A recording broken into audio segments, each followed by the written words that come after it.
Welcome to our weekly program, The Inside Story of Chabad in America through the Mindel Archives.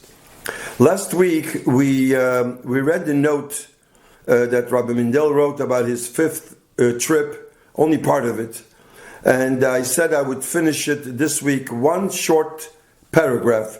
I want to finish off last week, and whoever didn't listen can always click back and see. I'm just going to read one short paragraph. The Dnipropetrovsk, formerly Yekaterinoslav. The present Rebbe's father, Levi Yitzchak Schneerson, was chief of the Jewish community in this city when he was banished in Siberia for 5 years in the spring of 1939. His wife followed him into exile. They left behind their home with a library of some 4,000 to 5,000 volumes, many of which contained his scholarly annotations on the margins. In addition, he left behind hundreds of handwritten scholarly articles and pamphlets. At the term of the exile, the chief rabbi and his wife settled temporarily in Almaty, since on the account of the war they could not return to their home.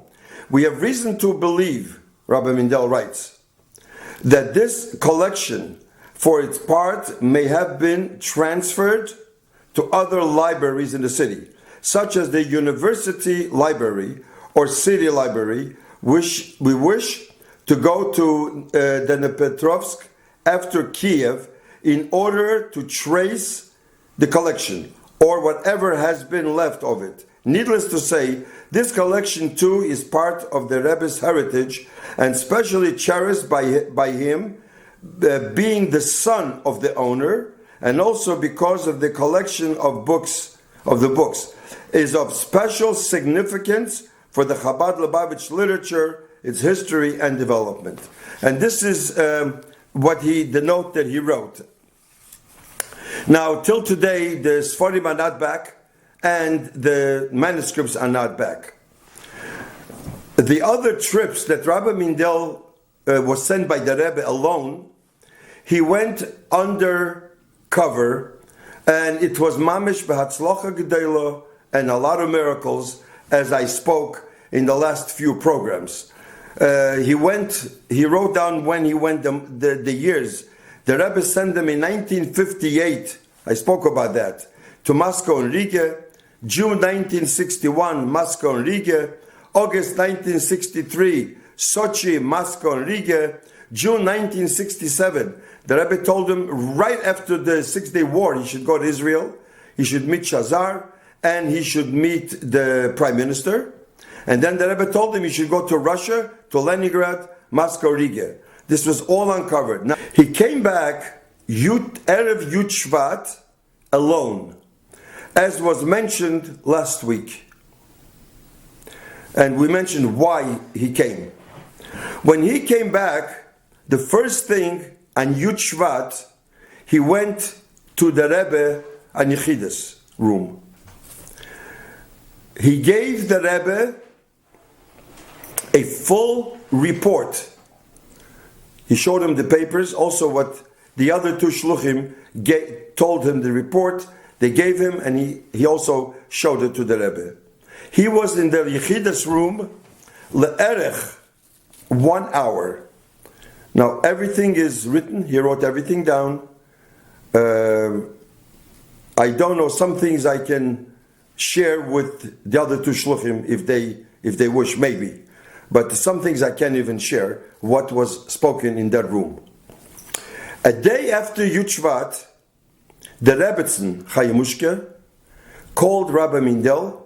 She wanted to know a full report of that trip. So Rabbi Mindel said to her, maybe we can wait until the other two come back, so we'll have a full report because they're not back yet. He doesn't know when they'll be back. So the Rebbetzin said like this, she wants to hear from him only because his report is real and accurate. That's what she said. So she spoke to him in Russian. The Rebbetzin was very close with Rabbi and Mrs. Mindel Bichlal. the Rebbetzin always used to call to the house. Even when they were in my house, the Rebbetzin also called for them. They were pretty close. So Rabbi Mindel said to the Rebbetzin, I'm not feeling well now. I have to see a doctor. I can see you in a few weeks. Okay? Unfortunately, a few weeks the Rebbetzin passed away. This became Chav Beis Shvat, she passed away. Now, talking about the Rebbetzin Chayimushke, I want to tell you my personal experience. One Maise, which maybe a couple years ago I said, but whoever didn't hear, I'll say it over. Just one story. Since now we're in the month of Shvat, her Yortzeit is Chav Beis Shvat, so I'll tell you one story with my experience. But before that, I want to give a Hakdoma introduction. The Rebbetzin did not have many friends. What I mean by that is the whole world was her friend. She had a few close friends that called her close. She had some friends that visited her from time to time, that came to the house. But when I say the word close, she didn't have many. She had one close friend, the closest, like a sister. And her name was Manye. Manye was a nurse of the Rebbetzin Shterne Sore, and then she became the nurse of the Freidike Rebbe. So Manya lived also in Long Beach. She was also very close to Rabbi and Mrs. Mindel. She lived in Long Beach, Long Island. Manya came on the boat with the Freidike Rebbe and Rebbetzin Chamedina, Rabbi Chadakov, Rabbi Mindel. We spoke about it. They took a plane from Riga to Sweden. From Sweden, they took a boat to New York. And Manya was the nurse of the Rebbetzin Shterne Sore then. Now, we were close to Manya, as I said. Manya, when she came, she lived upstairs of 770, the same with Rebbetzin Shterne Sore, the Freidike Rebbe's apartment. And the Rebbetzin Chayimushke lived on President Street, so he used to come every single day upstairs to visit her mother, the Chamedina. So she became close with Manya, and they were mamish like sisters. They were, for 10 years, every single day she used to come. And they were very close. This is what I mean by being close. And I spoke to Manya. Manya told me certain things about the Rebbetzin, certain things that's not important now. So this is Manya. She was very close to the Rebbetzin. I want to tell you a personal story of the Rebbetzin. This was 2 years after I was married. Manya lived in Long Beach, Long Island. My father-in-law lived in Long Beach, Long Island. So my father-in-law went to Farbringen Yud Shvat. So those days, the Rebbe Farbring Yud Shvat, he Farbring till very, very late, till maybe 2, 3 in the morning. So she asked Rabbi Mindel, can you take me a ride to the Rebbetzin? She sat by the Rebbetzin for hours. She spoke for hours on the telephone always. So drop me off by the Rebbetzin. You go to Farbringen. After Farbringen, you pick me up and take me back home to Long Beach. Fine. My father-in-law dropped her off. After Farbringen, he left the car here in my house. So he asked me, do me a favor. Go and pick up Manya, bring her here, and I'll take her back to Long Beach. So I went to the Rebbetzins house. I knocked on the door. The Rebbetzin answered the door. And the Rebbetzin said, I said, I'm here to pick up Manya. She said, just a minute, like that. She made just a minute. She went to tell Manya that somebody's waiting for you. And then she came back to the door and she spoke to me.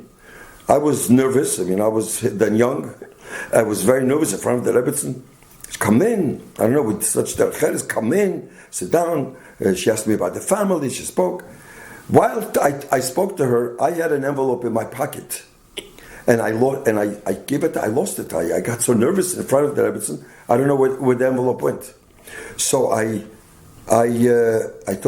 was nervous. I said to the Rebbetzin, I hope I didn't leave anything here. That's what I used. The Rebbetzin saw that I was nervous. I said, I hope I didn't leave anything. That's how I used the Lashon. So she smiled to me, and she says, of course you left. You left a very, very good impression. This is the Rebbetzin. This is her Edelkeit. By the way, anyways, I found her later at home. I fell out. But that's not the point. Point is, a mice with the Rebbetzin, what the Rebbetzin said to me.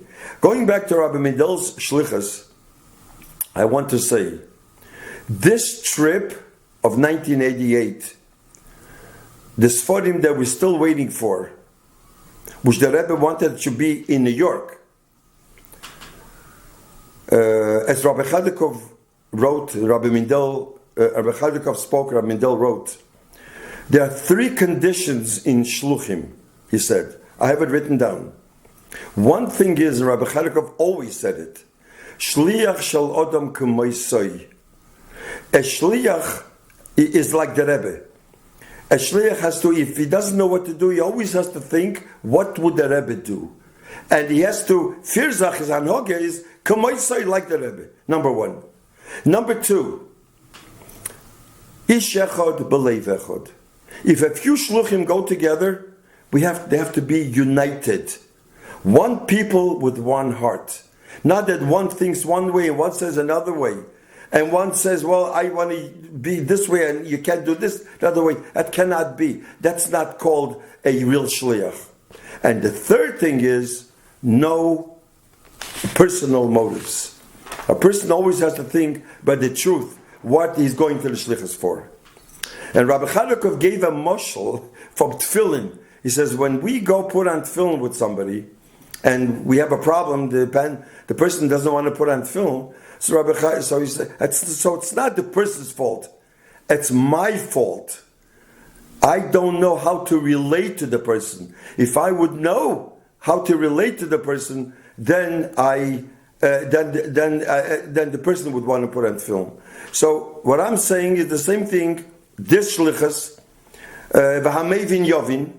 So I want to give a bracha that in Mitzvah Hashem, B'Korev Mamish, all the manuscripts and Sforim should come back to New York. And as the Rebbe, the Yechidus that my father-in-law had, and this is what the Rebbe wanted, that the Sforim should be back in New York, and this should be B'Korev Mamish. This would give a nachas ruach to the Rebbe. And this is what I wanted to say as a hamshach to the other trips that my father-in-law had. And in Mitzvah next week, next Thursday night, we'll have our Thursday night program. Thank you very much.